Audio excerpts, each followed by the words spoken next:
I'm awake, getting my positive mental attitude on, got no food stamps, no money, and no one calling to help me. However, I think all the help that I get is help that I don't see, and I thank God for that. Positive mental attitude. Have you met Mr. Welles before? Mr. Welles, you make Wimpy look skimpy. Well, you see, I'm fat and you're ugly, but I can diet.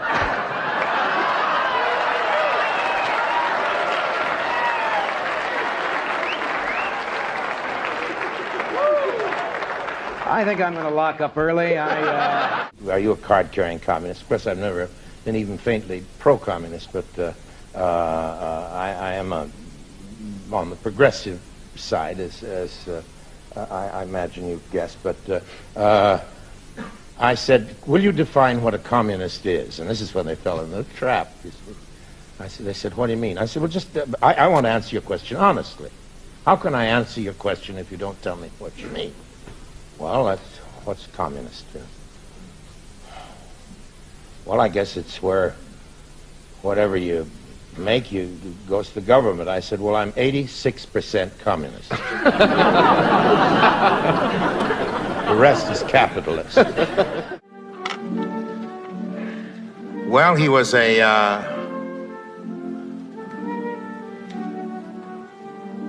was what you might call a swinger. In the 15th century, they didn't call them swingers, but they swung. And nobody more so than Sir John.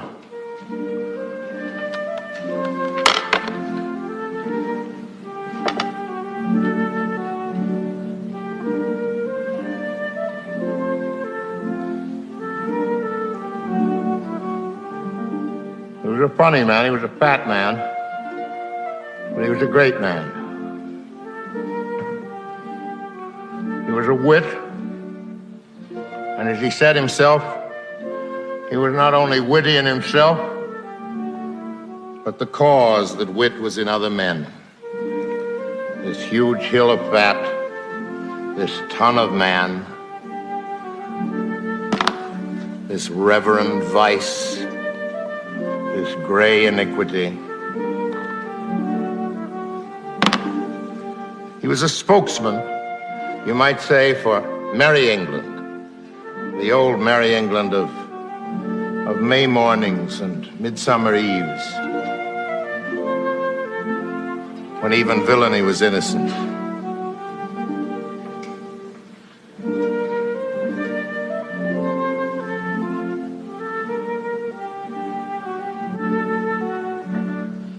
He had a great friend who was the Prince of Wales, who was also by way of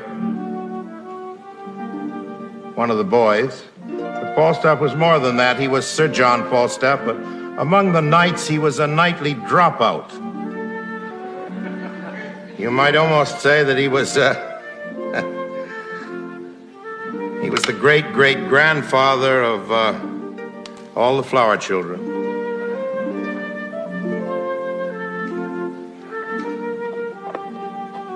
He was a bohemian. And he was a bum. He was a beautiful bum.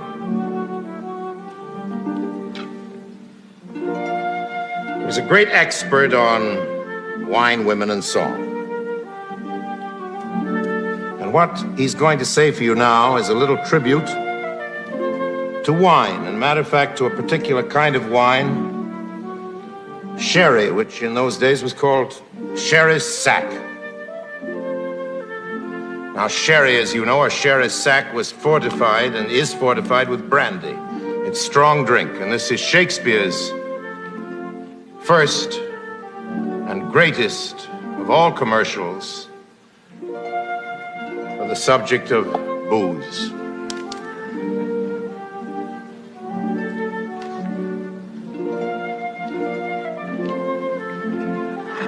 Sherry's sack.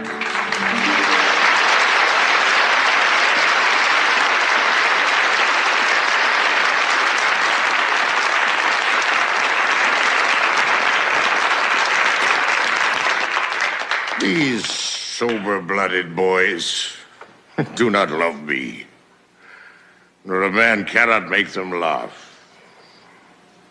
And that's no marvel. They drink no wine.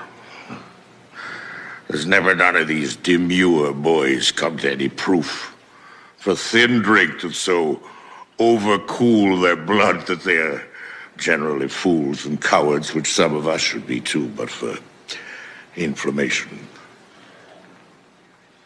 A good sherry sack hath a twofold operation in it. It ascends me into the brain, and dries me there all the foolish and dull and cruddy vapors which environ it, makes it apprehensive, quick forgettive, full of nimble, fiery, and delectable shapes, which delivered o'er to the voice, the tongue, which is the birth, becomes excellent wit. The second property of your excellent Sherris is the warming of the blood. The Sherris warms it and makes it course from the inwards to the parts extreme. It illumineth the face, which is a beacon, gives warning to all the rest of this little kingdom man to arm. And then the commoners muster me all to their captain, the heart who great and puffed up with this retinue doth any deed of courage.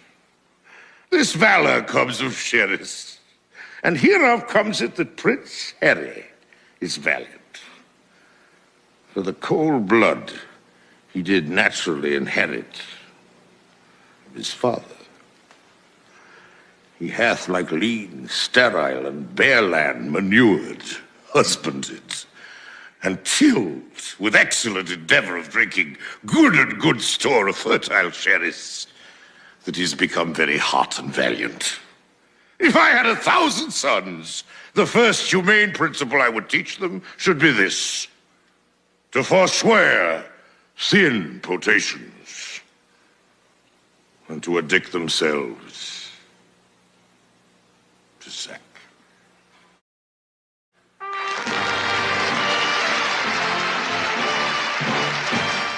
25, weren't you? I mean, everybody knows that you had the most astonishing contract that Hollywood has ever provided. Yes. Ever. Not financially speaking, in terms of authority and Yes. rights. Financially, it wasn't extraordinary in any way at all. It was extraordinary in the control it gave me over my own material. You had total control. Total control, so much so that the rushes, which I perhaps should explain that are the pieces of film that are shown at the end of the day's work, as I'm sure you understand, and are always checked by everybody in the studio, department heads and the bankers and distributors and everything, long before there's a rough cut. But according to the terms of my contract, the rushes couldn't be seen by anyone. And indeed, the film couldn't be seen until it was ready for release. I got that good a contract because I didn't really want to make a film. Well, you better develop that. And you know, when you don't really want to go out to Hollywood, or at least this was true in the old days, or the golden days of Hollywood, when you honestly didn't want to go, Yes. then the deals got better and better. In my case, I didn't want money. I wanted authority. So I asked the impossible, hoping to be left alone. And at the end of a year's negotiations, I got it. Yes. Simply because there was no real vocation there. My love for films began only when we started work. What I'd like to know is, where did you get the confidence from to make a film with such... Ignorance, sheer ignorance. You know, there's no confidence to equal it. It's only when you know something about a profession, I think, that you're timid or careful. How does this ignorance show itself? I thought you could do anything with a camera that the eye could do or the imagination could do. And if you come up from the bottom in the film business, you're taught all the things that the cameraman doesn't want to attempt for fear he will be criticized for having failed. Yes. And in this case, I had a cameraman who didn't care if he was criticized if he failed, and I didn't know that there were things you couldn't do. So anything I could think up in my dreams, I attempted to photograph. You got away with enormous technical advances, didn't you? Simply by not knowing that they were impossible, or theoretically impossible. Yeah. And of course, again, I had a great advantage not only in the real genius of my cameraman, but in the fact that he, like all great men, I think, who are masters of a craft, told me right at the outset that there was nothing about camera work that I couldn't learn in half a day, that any intelligent person couldn't learn in half a day. And he was right. It's true of an awful lot of things. Of all, of every, the great mystery that requires 20 years doesn't exist in any field. And certainly not in the camera. Sometimes the problem is not the real problem. It is the way we look at that problem can be the real problem. So when you change your mindset, when you change your perspective, you will realize that there is nothing to worry about it. Namo Buddhaya. Hey, I don't know if y'all ever heard of Flint, Michigan, right? Or if y'all ever heard of Camp Lejeune, right? Some people get that, and the rest of us get this. Like I said, I don't know if you ever heard of Flint, Michigan or Camp Lejeune. My friends, my family members, my brothers and sisters, people who love people and want people to flourish. Yeah, I mean, like, how do you dig on that? I mean, how do you dig any of that? Any of it? I was just about to go to CVS to get a metal can to make a bowl out of because I don't have money to buy a can. When I saw a man lying in the park, facing up, kind of spaced out, convulsing, unresponsive almost. I call 911 at 8:34. It's 9:52. I'm a block and a half from the White House. I think he's probably still under this umbrella right here. What do you do when you call 911 next to the White House and they just don't even respond, and this motherfucker he's laying here in the rain, and the ambulance drove by and went the wrong way. Somebody put plastic on him. And what do y'all think about that?